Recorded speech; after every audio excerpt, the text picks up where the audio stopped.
Friends, পুরনো ইতিহাস নিয়ে যখন আমরা ঘাঁটি, ইয়ার কিন্তু অ্যাকুরেট অনেক সময় পাওয়া যায় না, একটু এদিক সেদিকও হয়। বিভিন্ন লোক বিভিন্ন তথ্য দিয়ে থাকে, সময় দিয়ে থাকে। তবুও মোটামুটি একটা সময় যদি আমরা ধরে চলি, তাহলে এই চার্চটা has completed 200 years in the year 2007. This was built with charity from one lady and she was a very rich lady. ওনার নাম ছিল মিসেস কিউভেলান গার্সিয়া, কেউ বলেন গ্রেস এলিজাবেথ। উনি টাকা দিয়ে এই চার্চটাকে তৈরি করেন। চার্চটা তৈরি করেন বেসিক্যালি ফর ক্যাথলিক্স এবং তখনকার দিনের পর্তুগিজদের বংশধরদের জন্য। এই সময় যেসব পর্তুগিজরা এখানে এসেছিলেন তাদের বংশধররা এখানেই থাকতেন and they were mostly Catholics. তাদেরকে নিয়েই বা তাদের জন্যই এই চার্চটা তৈরি করা হয়। এই স্ট্যাচুকে বলে holy mother and this is the oldest Marian shrine in Calcutta, যেটাকে অন্যভাবে বোঝাতে গেলে আমরা পিলগ্রিমেজ বলি, মানে আমরা তীর্থ করি যেখানে।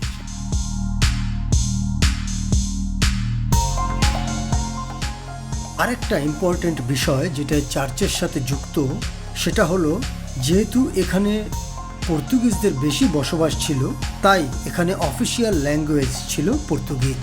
এটা চেঞ্জ হয় only after 1810. English became official language of this church.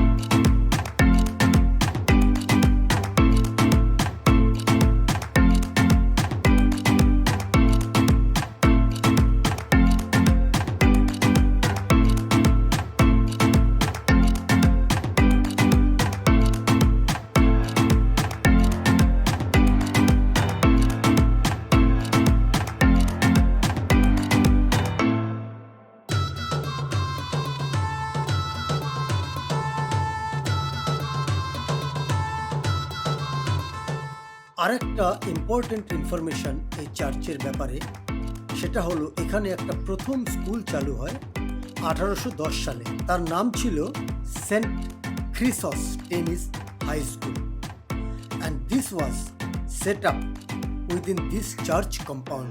এই চার্চ কম্পাউন্ডের ভিতরেই এর সেট আপ হয়েছিল। এটা 1930 সালে ফাদার লরেন্স রড্রিগস এখান থেকে স্কুলটাকে তুলে নিয়ে বালিগঞ্জে চলে যান। আজকে বালিগঞ্জে যেটা সেন্ট লরেন্স হাই স্কুল নামে পরিচিত, সেটা আসলে এই স্কুলটি। এর সূত্রপাত এখান থেকে। এই চার্চের জাস্ট অপোজিটেই বৈঠকখানা বাজার, যেটাকে শিয়ালদা বৈঠকখানা বাজার আমরা বলে থাকি। ভাবলাম একবার দেখি, এখানে চোরা মার্কেট বলে একটা কথা সবসময় শোনা যায়, একবার দেখা যায় কীরকম সেটা। আসুন দেখি। এই যে বাজারটা এখন দেখছেন, এটা দিনের বেলা, তাই রাতের বেলা এর জাস্ট পিছন দিকটাতেই সবাই কাপড় জামা অন্যান্য জিনিস নিয়ে বসেন।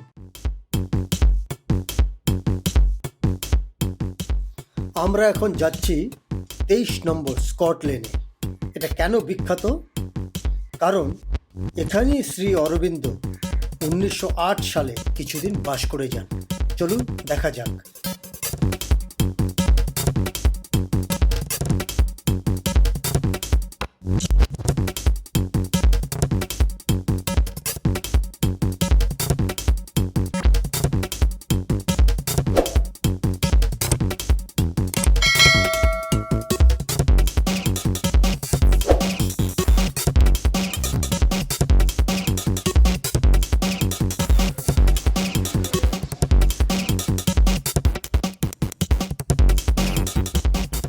এটা হুজুরিমল লেন। এই যে বৈঠকখানা এলাকাটা, এখানে তিনি হুজুরিমল একটা বিশাল পুকুর খনন করেছিলেন। সেই পুকুরটা ইউজ হতো ফর লোকাল পিপল। পরে এটা বুঝিয়ে দেওয়া হয় এবং বুঝিয়ে সেখানে যাদের বসবাস করানো হলো তারা হলো ইস্ট ইন্ডিয়া কোম্পানির কেরানি বা ক্লার্ক। সে কারণে এই জায়গাটার নাম হলো কেরানি বাগান। তারা ছিল সব পর্তুগিজদের বংশধর, যে কারণে এখানে এই চার্চটা আমরা আজ প্রথমে যেটা দেখলাম, সেই কারণে এই চার্চটা এখানে তৈরি। আমাদের জাস্ট সামনে এখন আমরা দেখতে পাচ্ছি বসুমতী সাহিত্য মন্দির। আমরা সবাই জানি বসুমতী প্রিন্টিং একটা প্রেস, যেখান থেকে দৈনিক বসুমতী, আগে হয়তো মাসিক বসুমতীও বেরোতো। বাট কেন আমরা আজকে এই বিল্ডিংটাকে চুজ করলাম, তার কারণ হচ্ছে এই বিল্ডিংয়েই বেঙ্গল ন্যাশনাল কলেজের ভিত্তিপ্রস্তর স্থাপিত হয়, মানে বেঙ্গল ন্যাশনাল কলেজের সূত্রপাত হয়, যার সাকসেসর আমাদের আজকের দিনে যাদবপুর ইউনিভার্সিটি। এখান থেকেই শুরু হয়। শ্রী অরবিন্দ এখানে এসেছিলেন, রামকৃষ্ণ ঠাকুরও এখানেই এসেছিলেন।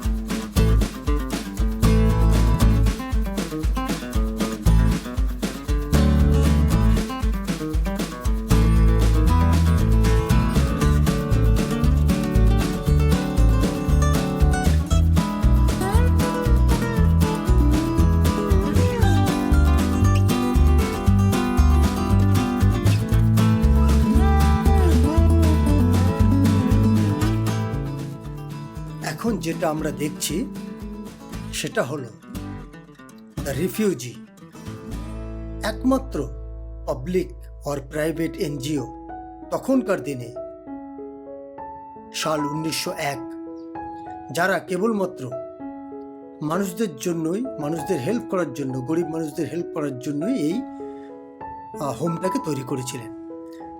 14th February 1901, Ananda Mohan changed this house name, and his principal objective for changing this name was to provide shelter to homeless and helpless people, irrespective of age, caste and religion. আজকের তারিখ ধরলে এটা এখন 119 বছরের পুরনো।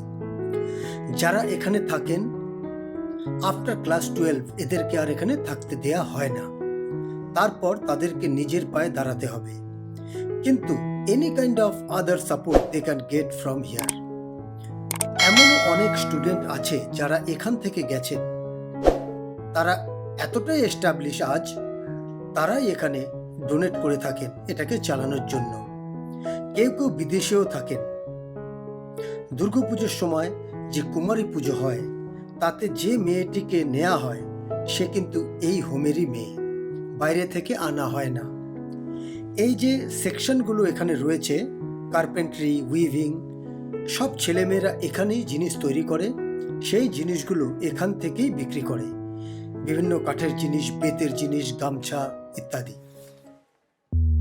এখন যে আমরা যাচ্ছি যে রাস্তা ধরে, তার নাম হচ্ছে শশীভূষণ দে স্ট্রিট, সেন্ট্রাল ক্যালকাটার একটা হিস্টোরিক্যাল জায়গা।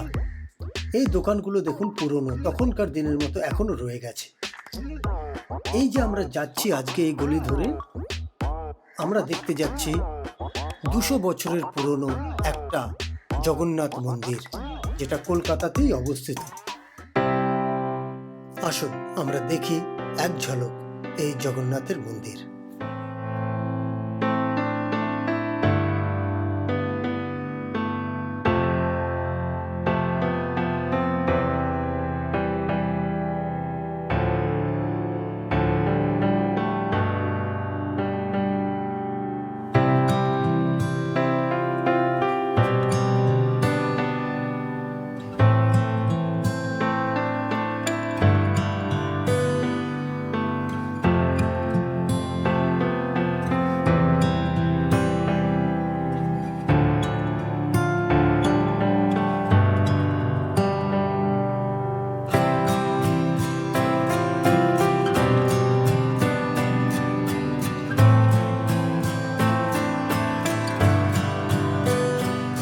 আমাদের সামনে এই যে বিল্ডিংটা রয়েছে, এটাতে একটা স্মারকলিপি রয়েছে যেটাতে লেখা রামকানাই অধিকারী স্মৃতি মন্দির।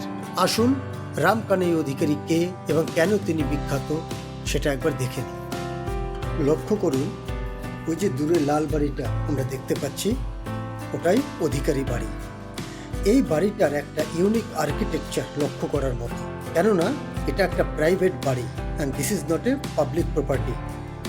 ওভারহেড ব্রিজ একটা বাড়ির সাথে আর একটা বাড়ির যোগাযোগের রাস্তা। এই বাড়ির ডান দিকে হলো ঠাকুরবাড়ি আর বাঁ দিকে বসতবাড়ি।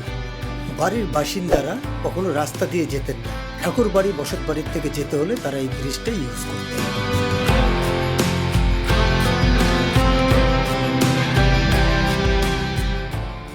আজকে আমরা এই অধিকারী বাড়ি দিয়েই প্রথম পর্ব শেষ করব। পরের পর্বে আমরা দেখব আদ্যাপীঠে যে আদ্যা মা, তার যে উৎস সেটা কোথা থেকে। বুঝতেই পারছেন, অবশ্যই সেন্ট্রাল ক্যালকাটা বা ওল্ড সিটি যখন বলছি, এটা এখান থেকে উৎস। কিভাবে উৎস হলো, আরও কিছু ইতিহাস জানাবো সন্তোষ মিত্র স্কোয়ারে। ভিডিওটি ভালো লাগলে অবশ্যই শেয়ার করবেন, লাইক করবেন, আর চ্যানেলটিকে সাবস্ক্রাইব করতে অবশ্যই ভুলবেন না। ধন্যবাদ। পরে খুব তাড়াতাড়ি আপনাদের সাথে আবার দেখা হচ্ছে এই চ্যানেলে।